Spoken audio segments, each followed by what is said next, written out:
വെളിച്ചെണ്ണ വില ഉയരുകയാണ്. ഒരാഴ്ചക്കിടെ 15 രൂപയുടെ വർധനവാണ് ഉണ്ടായിരിക്കുന്നത്.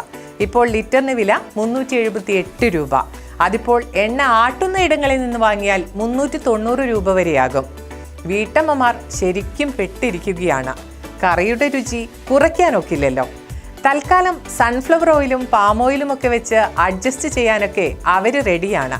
പക്ഷേ ചിലർക്കൊക്കെ കടുക് വെളിച്ചെണ്ണയിൽ തന്നെ പൊട്ടണമെന്ന നിർബന്ധമുണ്ട്. കുടുംബ ബജറ്റ് താളം തെറ്റുമ്പോൾ ഗൃഹനാഥന്റെ നെഞ്ചിൽ തീയാണ്. തേങ്ങയ്ക്കും വെളിച്ചെണ്ണയ്ക്കും വില കുതിച്ചതോടെ ഹോട്ടലുകാരും കുടുങ്ങിയിരിക്കുകയാണ്. എണ്ണ മാറിയാൽ രുചി മാറും, രുചി മാറിയാൽ കച്ചവടവും തകിടം മറിയും. വില കൂടിയതോടെ മായം കലർന്ന വെളിച്ചെണ്ണ വിപണിയിൽ വ്യാപകമായെന്നും റിപ്പോർട്ടുകളുണ്ട്. നമ്മുടെ നാട്ടിലെ ഒട്ടേറെ തെങ്ങുകൾ നശിച്ചതോടെ തമിഴ്നാട്ടിൽ നിന്ന് ഉൾപ്പെടെയാണ് കൊപ്ര കേരളത്തിലേക്ക് എത്തുന്നത്.